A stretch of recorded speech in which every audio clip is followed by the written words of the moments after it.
এতিয়া চোৱা question number 11 টো এবাৰ প্ৰথমে কুৱেশ্যনটো চাই লোৱা দেই তাৰপিছত মই মেনশ্যন কৰিম question number 11 I equal to so x cos inverse x square of 1 minus x square dx. So listen. ভালকে এবাৰ চোৱাচোন how many terms are there in the given question? 3 terms are there. One is x, another is cos inverse x, and the third one is 1 by square root of 1 minus x square. নহয় নেকি? এটা x এটা cos inverse x মই যদি separate কে লিখো মানে বুজিবলৈ try কৰা আৰু নিজে পাৰিবা মই কৰাই নিদিও কোৱেশ্যনটো মই হিন্টস দি কিনি এৰি দিম চোৱা তিনটা টাৰ্ম আছে সো এটা তোমালোকে ভালকে চাই দেখিবা তিনটা টাৰ্ম থাকিলে আমি জানিলে ইন্টিগ্ৰেশন অফ পাৰ্টস এপ্লাই নকৰো ইন্টিগ্ৰেশন অফ পাৰ্টস কেটা টাৰ্ম থাকিলে এপ্লাই কৰা যায় দুটা তেনে তোমালোকে এক দুটালে কনভাৰ্ট কৰিব লাগিব আৰু যেটো মাল্টিপ্লিকেশন ফৰ্মত আছে ন must be integration by parts এ এপ্লাই হ'ব বেলেগ কোনো ধৰণৰ ফৰ্মুলা আমি দেখা নাই ইয়াতে এটা কথাটো হ'ল মই দেখিলো যে এস cos ইনভার্স x ৰ ডিফাৰেন্সিয়েল ভ্যালু এটো হয় ddx of cos inverse x মানে কিমান হয় ddx of sin inverse x মানে কিমান হয় ddx of sin inverse x মানে 1 by square root of 1 minus x square so ddx of cos inverse x মানে কিমান এটো মাইনাস টা আহি যায় square root of 1 minus x square মই দেখিলো যে মাইনাস তো নাই আমি কলো যে মাইনাস বা কনস্ট্যান্ট কোয়ান্টিটি নাথাকিলে টেনশন লব না লাগে কিন্তু মেইন পার্টটো আহিছে না 1 by square root of 1 minus x square কিলে এটো নহয় নেকি তেলে তোমালকে প্ৰথমে এক সাবস্টিটিউট কৰা কি কৰিবা সাবস্টিটিউট যদিও আমি ইন্টিগ্ৰেশন অফ পাৰ্টসৰ কোৱেশ্যন হয় আমি প্ৰথমে সাবস্টিটিউট কৰিম কাক কৰিম এটো কৰিবা না এটো কৰিবা cos inverse ডিফাৰেন্স হলে এটো হয় সেখানে প্ৰথমে সাবস্টিটিউট cos inverse কৰিবা cos inverse x is equal to z so 1 minus 1 by square root of 1 minus x square dx equal কিমান পাবা dz so যিবিলাকে জনা নাই মই কৈ দিছো মই ইয়াক জাস্ট ডিফাৰেন্সিয়েট কৰিছো dx equal কিমান লিখছো dz তোমালোকৰ মাইনাসটো লাগে জানো কাৰণ কোৱেশ্যনটো মাইনাসটো নাই নহয় এই পাৰ্টৰ কথা কৈছো ওভাৰঅল so minus 2 কি কৰিবা 1 dx divided by square root of 1 minus x square equal কিমান পালা minus dz তোমালোকৰ কোৱেশ্যনটো কি হলে কনভাৰ্ট হ'ব so মোৰ কোৱেশ্যনটো I is equal to cos inverse মানে হৈছে z এইটো মানে কিমান পালা minus dz পালো ওকে আকৌ এই x টো z লৈ নিব লাগিব নহয় এটো cos z নহয় জানো কিলে x টো z লৈ যাবগে নহয় x মানে কিমান পাবা cos inverse x equal to z হলে x equal to cos z so এই মাইনাস টো আগলৈ লৈ আহা so z cos z ইয়াৰ পিছত মই ক'ব লাগিব নেকি এটা ট্ৰিগনোমেট্ৰিক আৰু এটা algebraic we can easily find out the answer algebraic আৰু trigonometric ৰ কোনটো ফাৰ্স্ট algebraic ফাৰ্স্ট আৰু trigonometric সেকেন্ড so তোমালোকে সব মই দুটা ইনভাৰ্স trigonometric কোৱেশ্যন ললো ফাৰ্স্ট ইজ সেকেন্ড so মন কৰিবা যে কিছুমান কোৱেশ্যনত তোমালোকে যদি দেখিবা যে এটা টাইমক ডিফাৰেন্সিয়েট কৰিলে এটা ডিফাৰেন্সিয়েল ভ্যালু যদি কোৱেশ্যনটো এক্সিষ্ট কৰিছে প্ৰথমে সাবস্টিটিউশন এপ্লাই কৰা তাৰপিছত দেখিবা কোৱেশ্যনটো সিম্পলেস্ট ফৰ্মলৈ গুচি গৈছে okay so from the textbook we will have the another question তোমালোকে আৰু এটা কোৱেশ্যন পাবা বিচাৰিলে তাৰ এনেকুৱা ধৰণৰ সাপোজ ইনে ধৰি ললো x tan inverse x divided by 1 plus x square চিনি পাইছানে পাইছো ddx of tan inverse x মানে কিমান 1 by 1 plus x square এটো tan inverse ৰ ডিফাৰেন্সিয়েল ফৰ্মুলা নহয় জানো সো এখানে tan inverse x টো সাবস্টিটিউট কৰা কোৱেশ্যন সিম্পলেস্ট ফৰ্মুলালৈ যাব মানে কোৱেশ্যন দেখি তোমালোকে নিজে চিনি পাব লাগিব এটো যে cos inverse থাকিব বুলি কোনো কথা নাই এটো তোমালোকৰ sin inverse দিব পাৰে sin inverse ৰ ডিফাৰেন্সিয়েল কিমান এটো আকৌ গুটেটো sin inverse ৰ ডিফাৰেন্সিয়েল ভ্যালু এখানে sin inverse টো z বুলি কনসিডাৰ কৰি কোৱেশ্যনটো সিম্পলেস্ট ফৰ্মুলা নিবা তোমালোকে অকল প্ৰসিডিউৰ শিকা কোৱেশ্যন ইমানে আছে কৰি পিনি শেষ কৰিব নোৱাৰিবা ঠিক আছে এটো কথা মই বাৰেপতি কৈছো তোমালোকৰ মানে এতিয়ালৈকে যে গাত সেন্সটো অহা নাই মই হেঠে আছো যে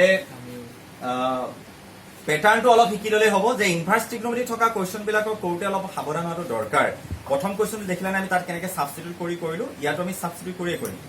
তাতো সাবস্টিটিউট কৰিছো মন কৰিছানে আলিয়া কোৱেশ্যনটো সাবস্টিটিউট কৰিছো যদি মানে কোৱেশ্যনটো ইনভাৰ্স ট্ৰিগনোমেট্ৰি টাৰ্ম আহে ন সাবস্টিটিউশনৰ কথা এবাৰ ভাবিবা যে সাবস্টিটিউট কৰিলে আনসাৰ আহিব পাৰে নেকি ঠিক আছে সো তেতিয়া আমি লগালগ আনসাৰ বিলাক গুচি আহিব এটো কোৱেশ্যন পাৰিবা বুলি মই ভাবিছো সো ঠিক আছে what is the derivative of log x 1 by x what is the integration of 1 by x log x but what is the integration of log x do you have any idea about it আমি প্ৰত্যেকটো trigonometric ratio integration formula অলপ আগত কলো integration of sin x অনবেট so আমি প্ৰত্যেকটো trigonometric ratio integration formula কলো তোমালোকে তেলে প্ৰত্যেকটো আমাৰ integration formula বিচাৰ দৰকাৰ যে স্যাৰ log x ৰ ডিফাৰেন্সিয়েল ফৰ্মুলা আছে বাট integration log x ৰ integration ভ্যালু কি হয় just listen so suppose I is equal to integration of log x dx so এইটো কোৱেশ্চন কেনেকৈ কৰিম এতিয়া চোৱা এই log x ৰ ইন্টিগ্ৰেশন এক্সামত আহে কাৰণ এইটো বস্তুটো নি ভবাতকে বেলেগ মই যদি ইয়াৰ ইন্টিগ্ৰেশন বাই পাৰ্টস ফৰ্মুলা এপ্লাই হোৱাৰ চান্স আছে নেকি ইন্টিগ্ৰেশন বাই পাৰ্টস এপ্লাই হ'বলৈ টাৰ্ম কেটা লাগে দুটা টাৰ্ম কেটা দেখিছা এটা কিন্তু মন কৰিবা ইন্টাৰেষ্টিংলি ইয়াত আমি ইন্টিগ্ৰেশন বাই পাৰ্টস ফৰ্মুলা এপ্লাই কৰিম খালি এটা হ'ব 1 এটা আমি 1 ইনটু নিলিখিবা কোনেও log x dx কনসিডাৰ কৰিম তাৰে এটা ফাৰ্স্ট ফাংচন আৰু এটা আমি সেকেন্ড ফাংচন কনসিডাৰ কৰিম so which one will be considered as the first and which one will be considered as second ভালকে মন কৰা এটা লগাৰিথমিক এটো 1 1 টো তোমালকে x to the power 0 বুলি ভাবিব পাৰি নেকি বাৰু x to the power 0 মানে 1 হয় তাৰমানে এটা এলজেব্ৰিক হ'ল আৰু এটা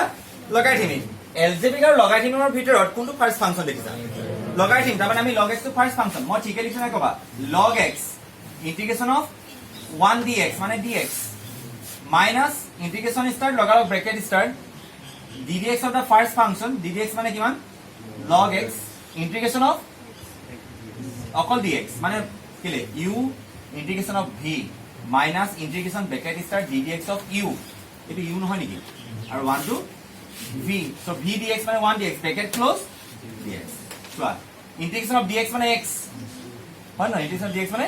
x মই x টো আগলৈ আনিলো x into log x এটো নহবা x লগত মাল্টিপ্লাই কৰি নিদিবা দেই minus ddx of log x মানে 1 by x integration of dx মানে x dx এটো লগত ক্যান্সেল কি কৈছে so x log x minus কিমান থাকিলে 1 dx মানে x plus বা आपण শর্টকাট কৰি দিছো x into log x minus 1 plus c so এটো log x ৰ ইন্টিগ্ৰেশন ভ্যালু ঠিক আছে সো সো আমি কি কলো দুটা ফৰ্মুলা অলৰেডি পাইছো সোয়া এটা হৈছে integration of f x divided by f of x মানে মিনিং টু হৈছে তলৰো ডিফাৰেন্সন কৰিলে তোমালোকৰ ওপৰটো হ'ব এটা আনসাৰ কি log of the denominator আৰু ইয়াত কি দেখিছা তলৰো ডিফাৰেন্সন কৰিলে ওপৰটো হয় নো ডাউট কিন্তু তলৰো স্কয়াৰ ৰুট থাকে তেতিয়া হলে তাৰ আনসাৰ হয় 2 of the denominator 2 of the denominator এটা মই ডিনোমিনেটৰ লিখিছো এটা তোমালোকক মই এটা ফৰ্মুলা দিবলৈ গৈছো যে এইটো কোৱেশ্চন নেকি 1 মাৰ্কছৰ কাৰণে কোৱেশ্চন আহে তাতে ফৰ্মুলাটো চোৱা integration of চাই লবা দেই e to the power x প্ৰথমে এবাৰ চাই লও বুজিবলৈ ট্ৰাই কৰা তাৰপিছত তোমালোকে নিজে পাৰিবা f x dx কোৱেশ্চনটো কেনেকুৱা ধৰণৰ তাৰমানে কোৱেশ্চনটো এক্সপোনেনশিয়াল টাৰ্ম এটা থাকিব e to the power x বুলি এটা টাৰ্ম থাকিব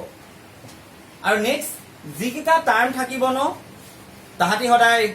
প্লাস হৈ থকাৰ উপৰিও এটা আনটো ডেৰিভেটিভ হয়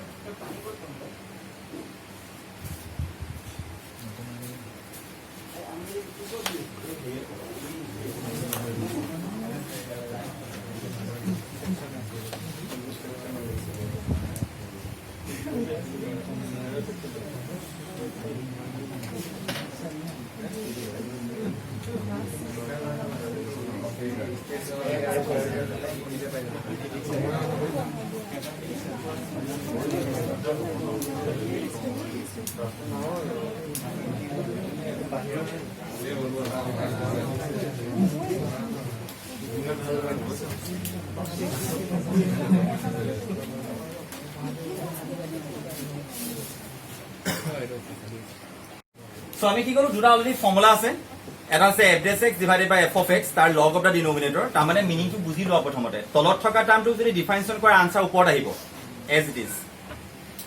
ঠিক আছে নেক্সট আছে তুমি তলত ডিফাৰেন্সিয়েশন কৰিলে ওপৰত পাবা নো ডাউট কিন্তু তলটো তোমালোকৰ স্কয়াৰ ৰুট পাবা স্কয়াৰ যদি থাকে ন তেতিয়া তোমালোকৰ আনসাৰ হ'ব 2 of the denominator ঠিক আছে এটা মই নতুনকৈ ফৰ্মুলা দিবলৈ গৈছো তোমালোকে চোৱা এক্সপ্ৰেছনটো ভালকে বুজিবলৈ ট্ৰাই কৰা কোৱেশ্চনটো কেনেকুৱা টাৰ্ম থাকিব এটা হৈছে e to the power x আৰু বাকি যিকিটা টাৰ্ম থাকিব এটা f of x আৰু এটা f x মানে এটা ডিফাৰেন্সিয়েশন কৰিলে তাৰ ডিফাৰেন্সিয়েশন ভ্যালু লগতে প্লাস হৈ থাকিব তেতিয়া তাৰ ইন্টিগ্ৰেশন ভ্যালু হ'ব e to the power x f of x plus c মই এটা দেখাই দিছো e to the power x sin x plus cos x dx ভালকে চোৱা প্ৰথম কথা হল e to the power x আছে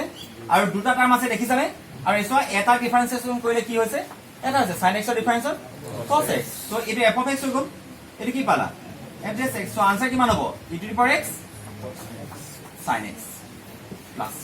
so many different questions are there 1 marks question আর এখানে তোমালোকে ডিফারেন্সিয়েশন জানিব লাগিব যদি আমি ইন্টিগ্রেশন পঢ়ি আছো কাৰণ ইন্টিগ্ৰেশন টোটালি ডিফাৰেন্সিয়েশনৰ ওপৰত বেসড হয় সো এটো চোৱা tan inverse x প্লাস 1 বাই 1 প্লাস x স্কয়াৰ ইয়াতে ডিফাৰেন্সন জানিলে এই ফৰ্মুলা আপোনালোকৰ এপ্লিকেবল হয় আপোনালোকে জানেনে e টু পাৱাৰ x আছে লগত দুটা টাৰ্ম প্লাস হৈ আছে ন লগালগ ভাবক যে আপোনালোকে এইটো ফৰ্মুলা হ'ব পাৰে নেকি সো এইটো আমাৰ f of x এৰ এটা ডিফাৰেন্সন হয় ddx of tan inverse x মানে কিমান 1 বাই 1 প্লাস x স্কয়ার তেনে আনসার কিমান হ'ব e to the power x tan inverse x plus c ঠিক আছে তোমালোকে আৰু তোমালোকে এইটো কথা কৈ দিওঁ ddx of 1 by x square value কিমান হ'ব মন কৰিবা 1 by x to the power n এইটো প্যাটাৰ্ণত থকা ডিফাৰেন্সন ভ্যালু বিলাক মই আগতে কৈছো -2 by x cube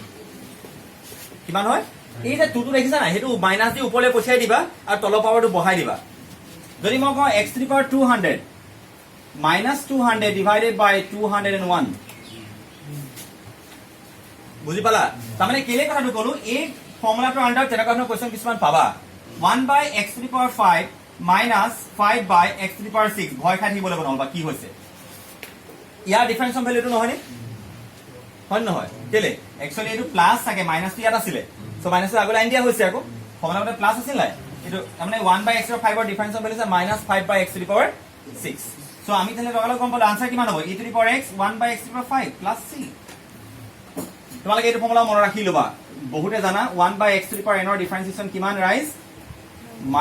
-n by x to the power n plus 1 এটা so 1 by x plus 1 whole to the power 7 ৰ ডিফাৰেন্সিয়েচন ভ্যালু কিমান তেতিয়া হলে -7 by x plus 1 whole to the power 8 কেনে গম পালা স্যার আপুনি এইটো ফৰ্মুলা কিয় এপ্লাই কৰিলে ইয়াত x ৰ কাৰণে আছিল আপুনি এইটো x plus 1 ৰ কাৰণে কিয় কৰিলে মই কৈছো x ক যিটো টাৰ্মৰ দ্বাৰা ৰিপ্লেস কৰা হৈছে হি লিনিয়াৰ হয় আৰু ইয়াৰ ডিফাৰেন্সন ভ্যালু x ৰ লগত একে what is the derivative of x 1 what is the derivative of x plus 1 1 এ হয় হেকাৰণে আমি এইটো x বুলি ভাবি কামটো কৰিছো মানে এইটো মই বহুতবাৰ ৰিপিট কৰিছো কথাকাৰ so -7 by x plus 1 whole to the power 8 অকমান কষ্ট কৰি ৰাইজে এক্সাৰসাইজ উলিয়াও ফটাফট 7.6 exercise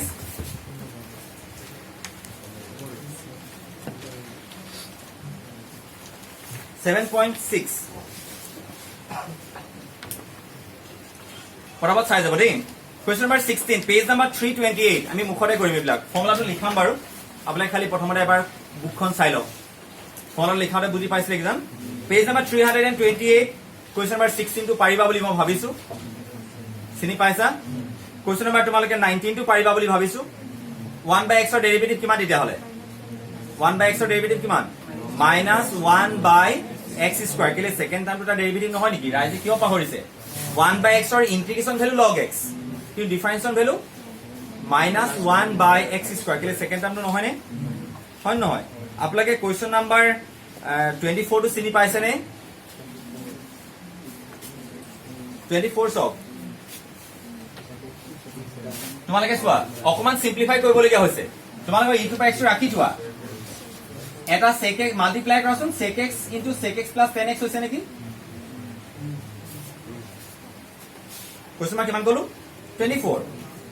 e two power x টো থৈ দিয়া sec x এ মাল্টিপ্লাই কৰাচোন sec x plus sec x into tan x sec x ৰ ডেৰিভেটিভ কিমান এটা f of x এটা f dash x নহয় তাৰমানে কুৱেশ্যনটো এজ ইট ইজ নাপাবা অলপ এডজাস্ট কৰিব লাগিব তোমালোকে সো তেনে আনসাৰ কিমান হ'ব e to the power x 6 ঠিক আছে আৰু বাকি কিটা কোৱেশ্যন তোমালোকে এডজাস্ট কৰিলে পাৰিবা কোৱেশ্যন নম্বৰ 23 টো মুখতে কৈ দিছো 23 ট্ৰাই কৰিবা কাৰণ মই ইনি এক্সপ্লেইন নকৰাকে কোৱা নাই প্ৰথমে মই এক্সপ্লেইন কৰি লৈছো তাৰ পিছত মই তোমালোকক সুধিছো কোৱেশ্যনটো কোৱেশ্যন নম্বৰ 23 টো তোমালোকে চালে দেখিবা তাত দুটা টাৰ্মে আছে এটা আছে x স্কয়াৰ ইটো কিমান e to the power x cube so তোমালোকে ইন্টিগ্ৰেশন বাই পাৰ্টস এপ্লাই কৰিব লাগে কিন্তু তোমালোকে চালে দেখিবা সেকেন্ড যেটো টাৰ্ম আছে e to the power x cube টো কি কম্পোজিট হয় কম্পোজিট বুলি কেনেকে গম পালো জানা নাই e to the power x বুলি হে কওঁ তাৰ x নাই তোমালোকে কোৱেশ্যনটো চোৱা পেজ নম্বৰ 328 দেখিছা কোৱেশ্যন নম্বৰ তোমালোকে মই কলো 23 টো এটো x কিউব থাকিব লাগিছিল x বহি আছে কিমান x কিউব তেনে তোমালোকে কোৱাৰ স্যাৰ সাবস্টিটিউট এপ্লাই কৰো নেকি বাৰু তাহলে মই এডখতে ৰাইজক এক্সপ্লেইন কৰি দেখাইছো কোৱেশ্যনটো এনেকুৱা নাই নে x square e to the power x cube dx তোমালোকে কবা স্যাৰ দুটা টাৰ্ম আছে আপুনি এটো আইলেট ফৰ্মুলা এপ্লাই কৰিব লাগে আইলেট মানে ইন্টিগ্ৰেশন বাই পাৰ্টস কিন্তু এটো এলজেব্ৰিক আৰু এটো এক্সপোনেনশিয়াল কিন্তু তোমালোকে তো এটো কাৰ প্লেস ন আমি e to the power x বুলিহে পাইছো এটা x ৰ জায়গাত কি বহি আছে x কিউব তুমি কৈছা কম্পোজ কৰিছে তেতিয়াহ'লে সাবস্টিটিউশন মেথড আপুনি এপ্লাই কৰক মানে আপুনি ইয়াক সাবস্টিটিউট কৰক বেলেগ এটা বস্তু আনি সো x কিউবৰ ডিফাৰেন্সিয়েচন কিমান x কিউবৰ ডিফাৰেন্সিয়েচন 3x স্কয়াৰ এটো তোমালোকৰ লগত আছে নে তেলে সাবস্টিটিউশন 100% এপ্লাই হ'ব so let x cube equal to z so 3x square dx equal to কিমান পালা dz পালো